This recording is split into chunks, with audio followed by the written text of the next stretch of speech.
My name is Cameron Pace. I'm an instructor, a professor of physics and astronomy. Heavy on the astronomy side, but my official title is professor of physics. So I double dip a little.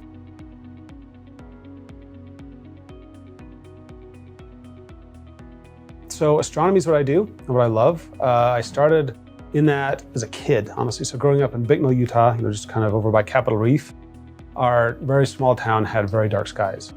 So we're talking, town has like 300 people and the theater seats about 350, kind of a small town. So again, it was just very dark skies. So as a kid, ranching and farming, you could always just see the Milky Way.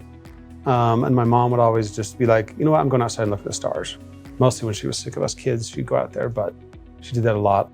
But yeah, in high school, I actually downloaded in the early days of the internet some plans for a telescope that you make out of like plywood. And it was wild. And I printed out so many pages and then made it, and it worked. And it was kind of crazy. So that definitely got me hooked, right? Building your first telescope, you get hooked. And then I was one of those weird kids that never changed majors. I thought about it for a minute, but then I pushed through the hard math and said, okay, you know what? Actually, it's going to pan out. So that's what got me going in it, I guess.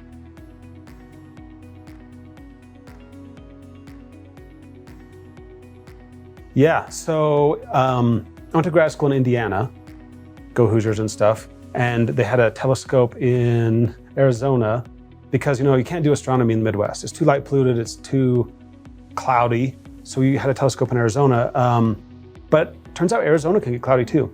So my advisor said, you know what? Why don't you do database stuff, database science, archival data, because you're never gonna get clouded out. And so I did that. And also, data science was getting to be a big thing. It's a huge thing now, but it was kind of in its infancy then. So I did that, and it was a great move because it turns out everyone I went to grad school with, with the exception of 2 other guys, all the girls, they're all in data science now, making a killing. But I did the data science thing. And then coming to SUU, I've kind of pivoted a little bit because by the time I train up a student in kind of that world, they're about ready to graduate. And so I don't get my money's worth as it is. So what I've been doing lately is double star research. So we're blessed at SUU in that we are partners in the first and only research grade telescope in a national park. So it's the Great Basin Observatory just across the border in Great Basin. And it's robotic, it's remote. We can give it targets, go to sleep, and we just get our data the next day. It's glorious. It's great for students because you don't have to stay up all night. You just get your data and go to work on it. So we study double stars. Why do we care about that? Well, a star's life is determined by its mass alone. So big star is going to die young. Little star going to last a really long time. So measuring mass is critical, and the best way to do that is in a binary system. And it's the same physics you do for like measuring mass of the Earth or mass of the sun. You measure a thing orbiting the Earth, you measure the moon, its distance from Earth, its orbital period, you know the mass of the Earth. It's just simple Newtonian physics that Newton figured out 300 years ago.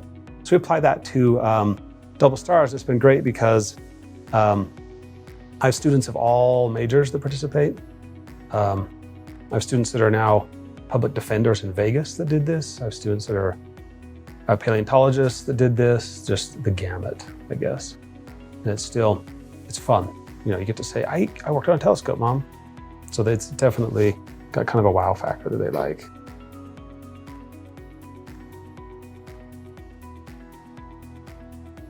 My favorite part about being SUU is definitely the students. So I feel like we have a lot of students that are just really curious and want to learn things.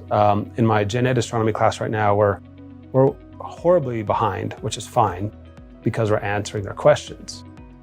Just on last period, for example, we were talking about what Hubble discovered, that the universe is expanding, and the students kept asking, well, what does it mean? Well, what does it mean? I said, guys, just let me get through the data, let me get through the observations, let me tell you what we see, and then we'll talk about meaning in a minute.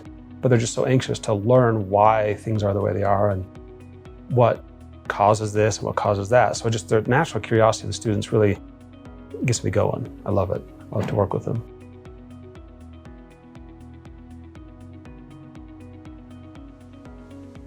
Yeah, so I poach them because we don't have a physics major here. So all of my students are other majors. And so I tell them, hey, we're gonna do this research project. It lasts about a semester, maybe a little more. We'll definitely have a published paper out the other side, and then you can go back to chemistry or aviation or whatever it is you want to do in your life. And it's been successful also in involving high schoolers. So there's a bunch of students from local high schools that get involved now and then. And that really puts them ahead of the crowd when they can say, as they're applying to undergrads, as they're applying to college, they can say, I've got a peer-reviewed publication under my belt as a senior in high school. That really opens a lot of doors for them. So to involve them, I just kind of, say, hey, in class, I'm doing this research thing. If any of you are interested, come, we're going to start, typically semester at a time. Let's get going. And I just treat myself kind of like the project manager. I don't do any of the analysis or anything. I say, here's how you do it. Here's data, here's Excel, here's whatever tools you need. Welcome to science. So they get to deal with all of the vagaries and disappointments where I say, hey guys, it's been cloudy for 3 weeks. We have no data, sorry.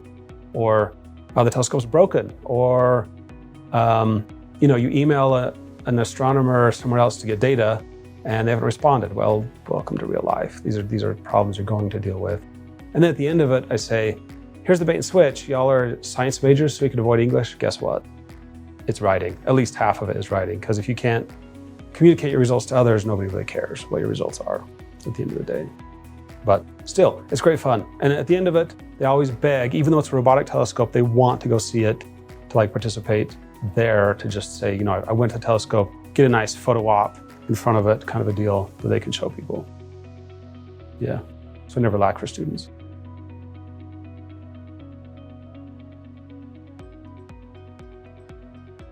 So what's different here, again, I went to bigger schools for undergrad and grad school, and it was really easy to get lost in the crowd. Really easy. You've got a class take a physics class at any university you could name just off the top of your head. You're looking at easily 200 people in that class. And so you end up, it's kind of a face in the crowd, which means that, if you want to get involved with a faculty, like doing research, it's really hard to do that because they probably don't even know your name, right? Unless you make an effort to go talk to them and push your way through all the other students there, it's going to be hard. So what SUU offers other people don't is the professors really know you and they can really offer you some personalized help. And they can say, here's what I went through. And I understand you're in a similar situation. Here's what helped me get there. So again, just the personalized touch of SUU is really unique, honestly. I was talking to one of my friends, faculty at a big university, and I said, so how many students did you teach today? He said, honestly, probably 700 across all my classes. And I said, how many of them do you know? What names? He's like, honestly, maybe 10% tops. So it's not the same experience, teaching-wise, and learning-wise is definitely not the same.